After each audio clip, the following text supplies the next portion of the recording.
उपोषण सुरूच ठेवणार असल्याची भूमिका ओबीसी महासंघाने घेतली.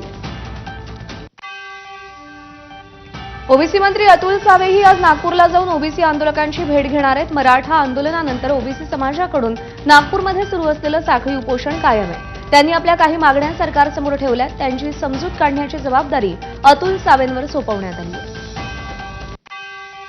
मराठा आरक्षणाबाबत शासनानं घेतलेल्या निर्णयानं ओबीसी समाजावर अन्याय होत असल्याची भावना व्यक्त करत ओबीसी नेते आक्रमक झाले. त्यानंतर राज्य शासनानं ओबीसी समाजासाठीही महत्त्वाचा निर्णय घेतलाय.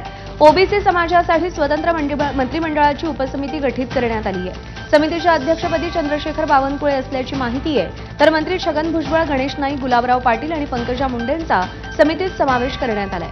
मराठा आरक्षणासंदर्भात शासन निर्णय काढल्यानंतर ओबीसी समाज आक्रमक झाल्यामुळे शासनानं ओबीसी समाजाची भूमिका लक्षात घेत महत्त्वाची पावलं उचलली आहेत. लक्ष्मण हाकेंकडून पुन्हा आंदोलनाची हाक देण्यात आली आहे. बारामतीमध्ये 5 सप्टेंबरला ओबीसी आरक्षणासह बहुजन हक्क आणि अधिकार बचाव आंदोलन करणार असल्याचं हाकेंनी म्हटलंय. तर आता संघर्ष अटळ आहे, कोणी काहीही म्हणो, आपल्याला लढावंच लागेल असा नारा हाकेंनी दिलाय.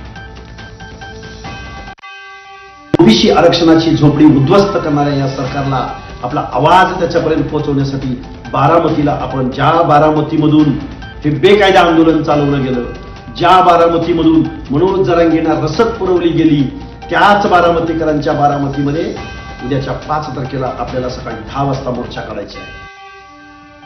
आता बातमी आहे सर्वसामान्य